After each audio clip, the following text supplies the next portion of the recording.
पाराले खान्छन् किन खानु भनेर त्यो जुस भए पनि खान्छ र खानु त्यस्तो जुस हो खान्छ नि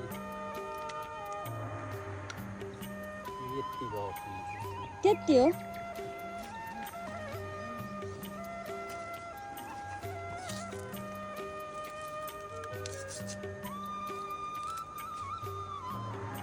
बेलुका खाने होला बेलुका भात खानुहुन्छ कि मकै खानुहुन्छ बुवा बेलुका खाना खाने कि मकै खाने के बनायो मकै उसिनी नुनी होइन पोल्नुपर्छ चाहिएको जस्तो यसले पोल्ने भातै चाहिन्छ कि चाहिन्न हजुरलाई बिहान भात चाहियो अँ बिहान खाएर जानु पऱ्यो किनभने खानेकुरो भएन होटलमा किन पैसा तिर्नु तपाईँ भोलि कतिखेर जानुहुने हो र गाडी कखेर छुट्छ बिहान 7 बजी नि जानु पायो बुटुलको गाडी छ 7 बजी जान्छ कतै पानी पनि जाला